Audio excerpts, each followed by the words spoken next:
Actes. Actes des apôtres, actes.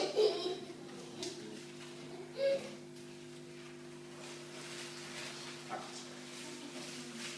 Chapitre 20, verset 18.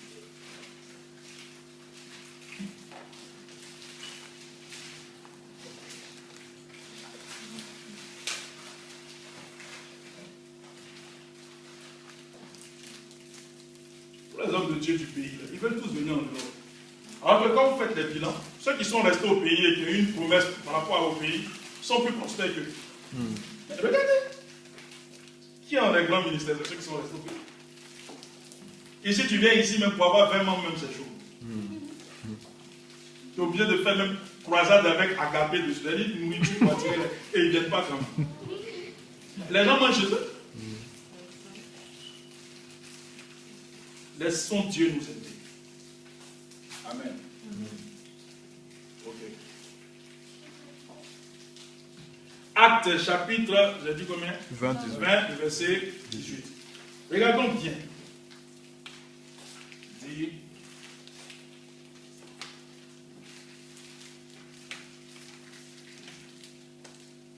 On va lire 19. Il dit, lorsqu'ils furent arrivés vers lui, il leur dit, vous savez de quelle manière, depuis le premier jour où je suis rentré en Asie, je me suis sans cesse conduit avec vous, servant le Seigneur en toute humilité, avec larmes et au milieu des épreuves que me suscitaient les embûches des Juifs. Alléluia. Avec humilité, avec larmes au milieu des épreuves.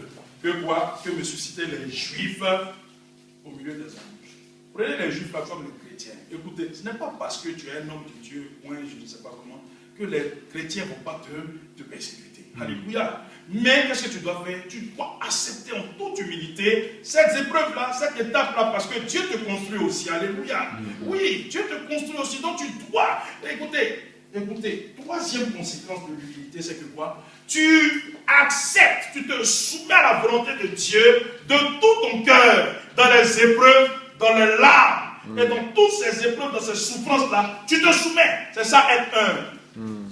Tu te soumets à la volonté de Dieu. Il y a des gens, ils viennent dans le ministère, ils pensent que tout est rose, tout est bonbon, tout est bien, oui, bon. Tout le monde, quand tu dis A, tout le monde dit A. Quand tu vas à gauche, tout le monde va à gauche. Non, frère.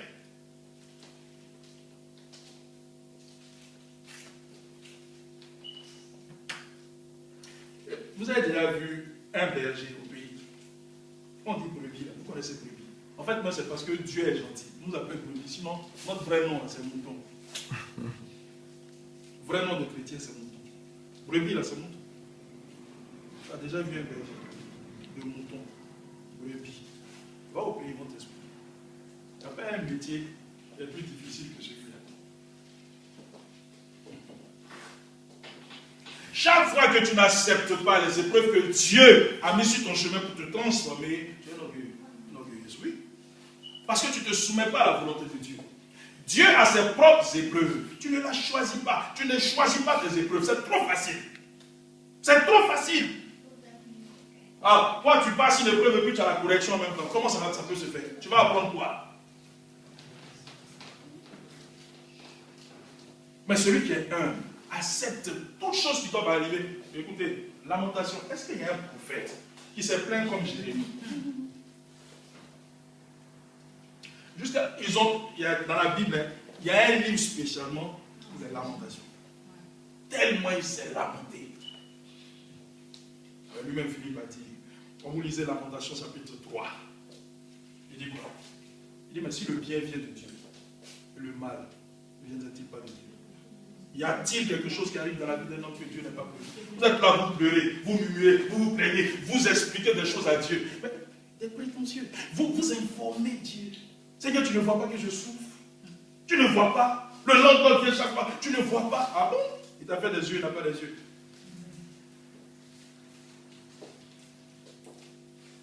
Mais le lendemain t'envoie des lettres pour fortifier ta foi. Le lendemain t'envoie des menaces pour que Dieu regarde. Est-ce qu'elle tremble devant les trucs? Est-ce qu'elle tremble devant les lettres du lendemain? Ou bien est-ce qu'elle tremble à ma parole?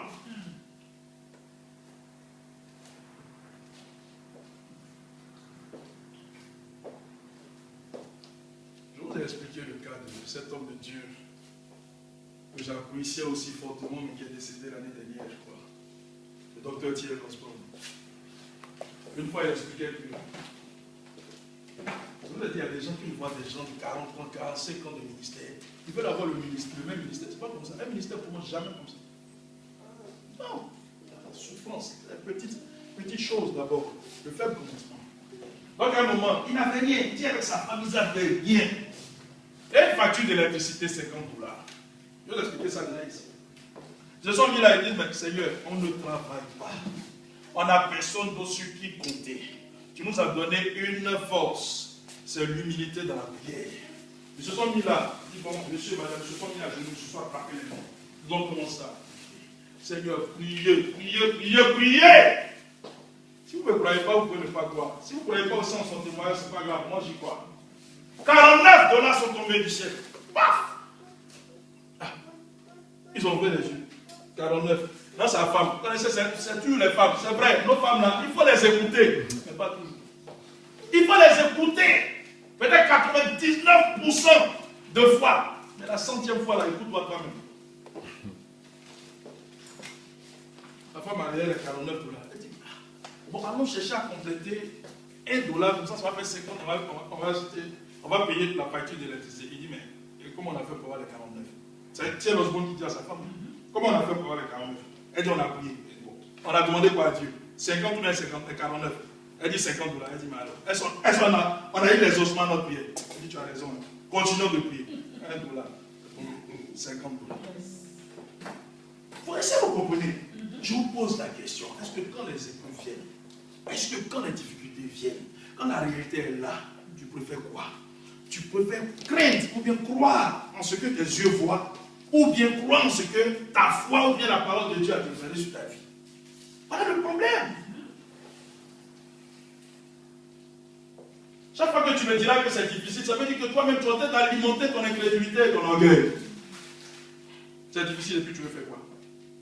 Tu veux lutter avec Dieu? Non, celui qui est humble, c'est toutes les épreuves qui viennent de la part de Dieu. Parce qu'il sait que c'est bon pour lui. Alléluia. On vient, on chante ici, il y a plein d'émotions. Voyez comme l'Éternel. On sort de là qu'il y a les épreuves, là tu oublies la bonté de Dieu. Pourtant tu as chanté. Avec sous l'onction, tout ça, voyez comme l'Éternel est bon. Il est bon seulement que quand tout va bien, quoi. Et quand tout va mal. Il est bon aussi. Ok. Quatrième conséquence. Éphésiens chapitre 4, le verset 1.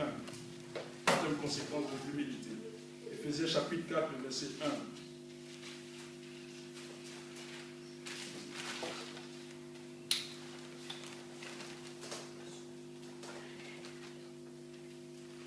Amen. Je vous exhorte donc, moi, prisonnier dans le Seigneur, à marcher d'une manière digne de la vocation qui vous a été adressée. Continuez au verset 2. En toute humilité et douceur, avec patience, vous supportant les uns les autres avec amour. Amen. On vous lisez Galates chapitre 5, à partir du verset 17 et tout ce qui suit.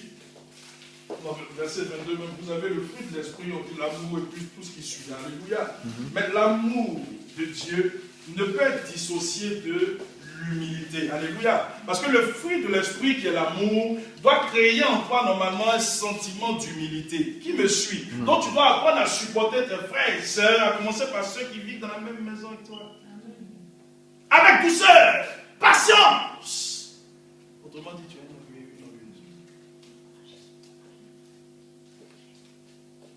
il y a des gens qui disent non, pasteur, j'ai pardonné, mais ça là, je ne peux pas oublier. En fait, ce que tu es en train de me dire, tu as pardonné partiellement.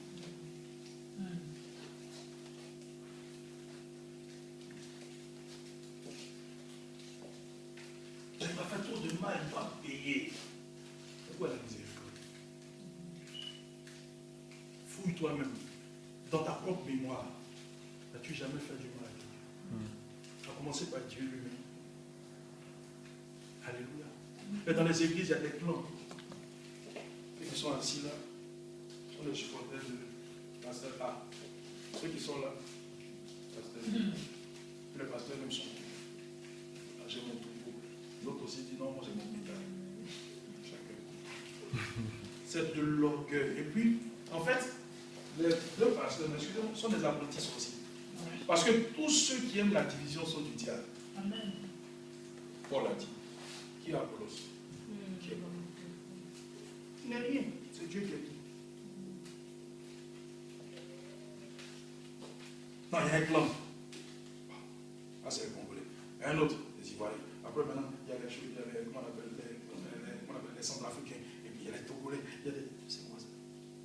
En Jésus-Christ, il n'y a pas de Juifs. Il n'y a pas de Grecs. Donc, ça veut dire qu'il n'y a pas de Congolais. Il y a pas, je vous ai dit, au ciel, là, il n'y a aucun Ivoirien là-bas. Au ciel, il n'y a aucun Congolais. Au ciel, il n'y a aucun. Donc, ceux qui disent église de Congolais, dites-leur, demandez-leur, ils vous envoient où? Ils vous envoient où? Il n'y a aucun Congolais au ciel, aucun Ivoirien au ciel. Il y a des enfants de Dieu. Les morts là, pourquoi on ne donne pas le passeport?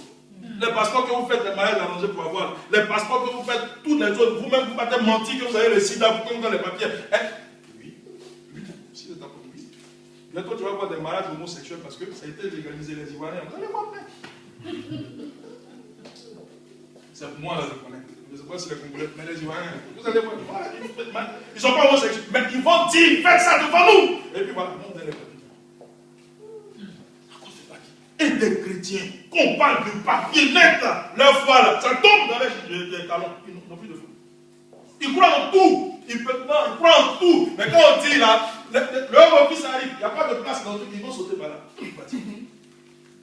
Parce que Dieu est incapable de donner les papiers aux gens. Je me demande, mais quel est ce Dieu que vous priez qui est aussi incapable?